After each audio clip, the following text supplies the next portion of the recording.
The silence begins. The first sign that something was wrong came from the trade station at Kepler 442.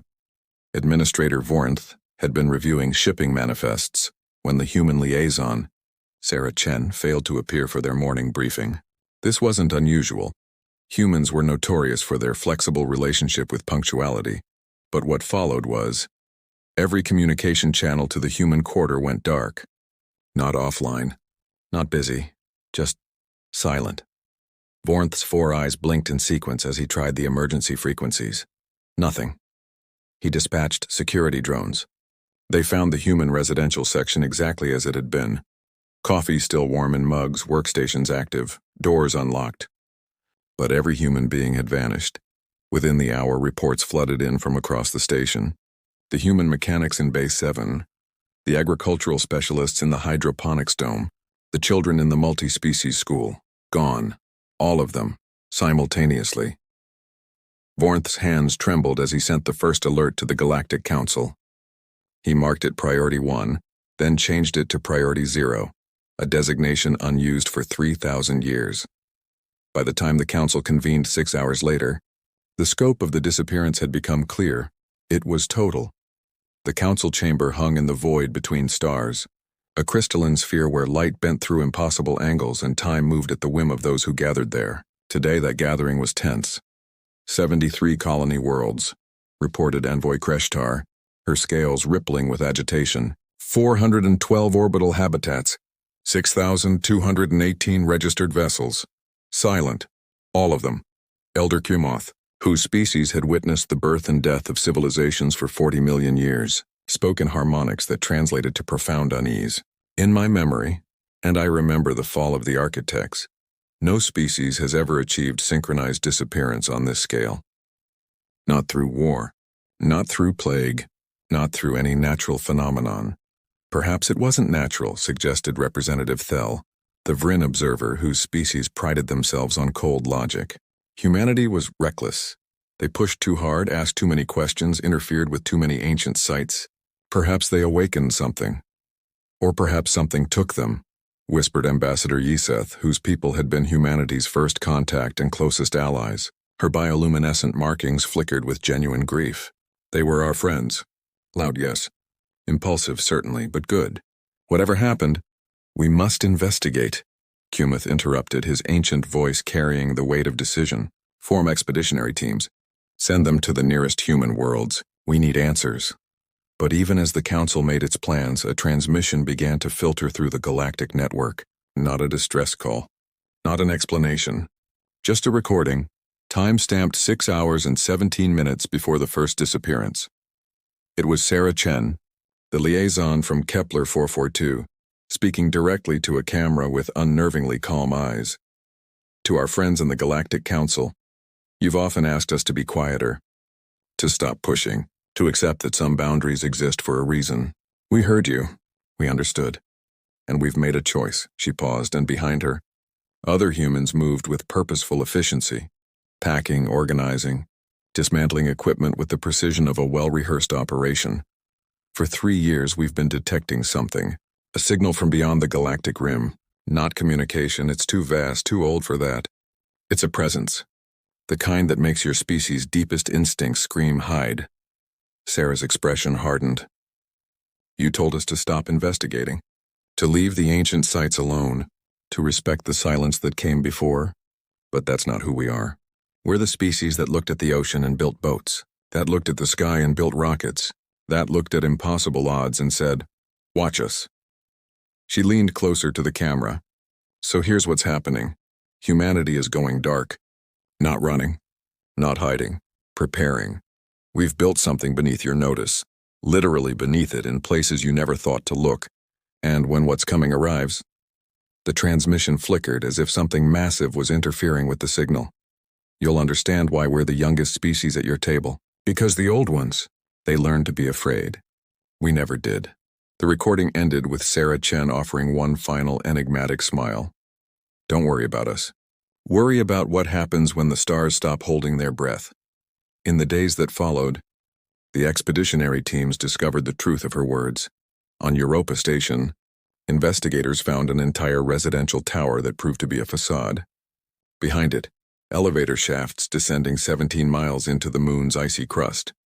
On New Terrance, the agricultural research facility was revealed to be an entrance to a vast underground complex stretching across hundreds of square miles. On Earth itself, the cradle world, humans had lovingly maintained as a museum of their origins. Explorers found something that made even Elder Cumoth's ancient calm crack. A network of structures older than the galactic cycle itself, reactivated and humming with power. And in every location, the same encrypted message waited, its countdown timer steadily approaching 0. Contact in 47 days. Humanity stands ready. Do you? The galaxy had called humanity loud, reckless, and young. But the silence they left behind was deafening. And somewhere, in the dark between stars, something ancient was finally drawing close. The excavation. The expedition to Earth should have been triumphant, a return to humanity's birthplace to solve the galaxy's greatest mystery. Instead, lead investigator Mirasin of the Luminari felt only dread as her ship descended through the planet's atmosphere. Below, the blue marble turned in serene silence. The cities humans had maintained as historical preserves stood empty but intact. No signs of struggle, no evidence of catastrophe, just the gentle abandonment of a species that had walked away from its own cradle with deliberate care. Atmospheric readings normal, reported her pilot, a young Kryn named Tev who couldn't hide the tremor in his voice. Automated systems still functioning. Parks, museums, preservation protocols all running as programmed. As if they're expecting to come back, Mirasin murmured. Or expecting someone to come back, corrected Dr. Quellis, the expedition's xenoarchaeologist. His compound eyes studied the data streaming across his visor. I'm detecting massive power signatures beneath the surface, concentrated in 7 primary locations. Whatever humanity built down there, it's active. They landed in what humans had called Beijing, near the coordinates where the encrypted signal originated. The ancient city sprawled around them, its fusion of historical architecture and careful preservation creating an eerie time capsule. Cherry blossoms bloomed in carefully tended gardens. Automated systems cleaned streets no one walked. And at the center of Tiananmen Square, where millions of humans had once gathered, stood something that hadn't been there 3 months ago. A perfect obsidian pyramid, 30 stories tall with angles that hurt to look at directly. That's impossible, breathed Tev. Our orbital surveys showed nothing but the original plaza 2 months ago. Cloaked, Quellis corrected, his scanners sweeping the structure. Adaptive camouflage using principles I've never seen. It didn't just hide from sensors, it convinced them nothing was there at all. He looked up at the pyramid with something approaching awe. This is beyond current human technology. This is beyond anyone's technology. Mirasin approached the structure cautiously, her bioluminescent skin pulsing with anxiety. As she drew near, a doorway materialized in the seamless black surface, not opening, but rather becoming, as if the doorway had always been there and reality was only now acknowledging it. Should we wait for backup? Tev asked. From who? Mirasin replied. We are the backup. The Council sent us because we're expendable enough to risk and competent enough to maybe survive. Let's not waste that vote of confidence. She stepped through. The interior defied physics. The pyramid's exterior suggested a finite space, perhaps a few thousand cubic meters. Inside, Mirasin stood in a chamber that stretched for what looked like miles, its ceiling lost in a haze of gravitational distortion.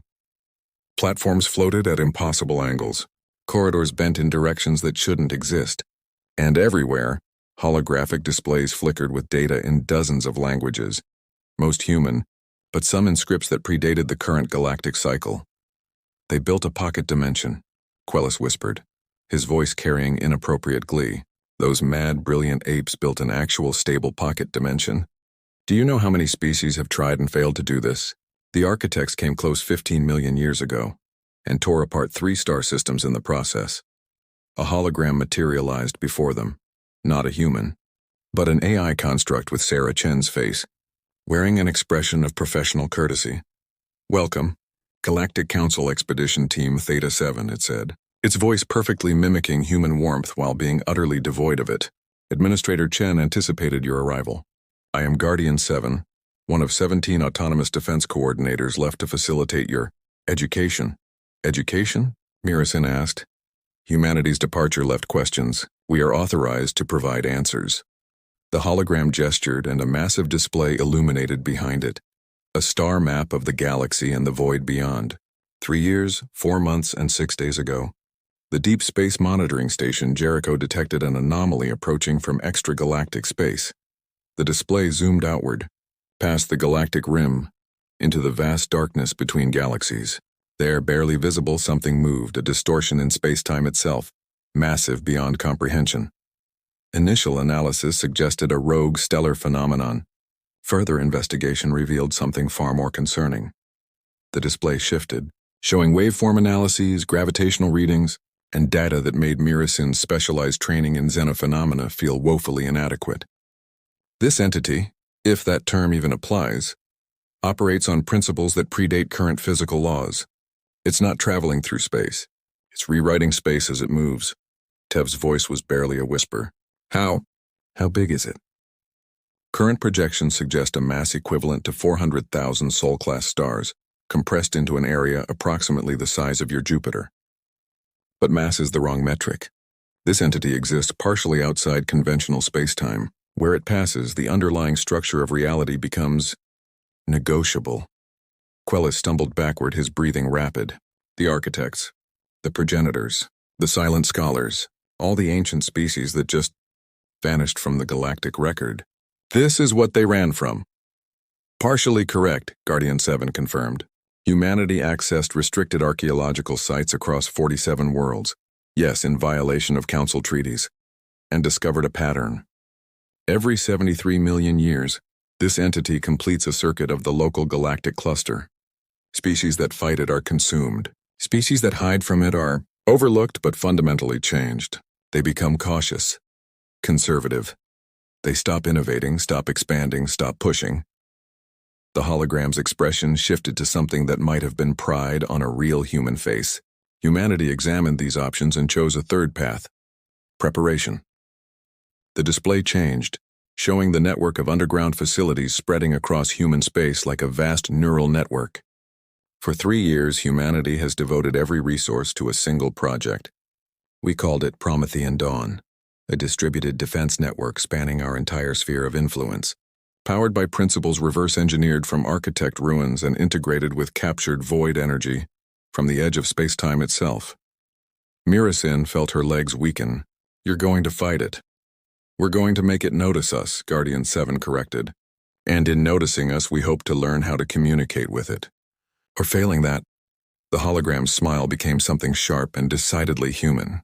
How to hurt it? You'll die, Tev said flatly. All of you. This is suicide. Perhaps, the AI acknowledged. But here's what the Council never understood about humanity. We're not brave because we don't feel fear. We're brave because we feel it acutely and move forward anyway. Our lifespans are short by galactic standards, barely a century even with modern medicine. We've always lived with the knowledge that death was coming. This? It gestured to the display showing the approaching entity. This is just a larger scale of the same truth. Quellis had recovered enough to ask the crucial question. Why evacuate everyone? Why the secrecy? Because, Guardian 7 replied, the Council would have tried to stop us. Would have called it reckless, suicidal, a violation of the natural order. And in the debate and the committee meetings and diplomatic negotiations, the entity would have arrived before we were ready. The hologram leaned forward. Humanity didn't go silent to hide. We went silent to work. A new display materialized. A countdown timer now reading 41 days, 3 hours, 17 minutes. This facility and 16 others like it are now broadcasting their locations to all Council species. You have 41 days to decide. Will you help us face what's coming? Will you hide and hope it passes you by like it has before? Or will you finally understand what humans have been trying to tell you since we first reached for the stars? Mirasin stared at the countdown, her mind racing through the implications. Where are they? Where did all the humans go? For the first time, the AI's expression showed something like genuine emotion, determination, laced with a hint of melancholy. Where they've always gone when the odds were impossible. Forward. Into the dark between stars. To build the first line of defense where no one else would dare to stand. The hologram began to fade. Your ships are being uploaded with everything we've learned about the entity. Share it with the Council. Convince them, or don't. But know this, in 41 days, the galaxy will see whether humanity's silence was surrender. The display flickered one final time, showing a vast armada of human vessels forming up in the void beyond the galactic rim, surrounded by structures that bent light and twisted space, or the quiet before the storm.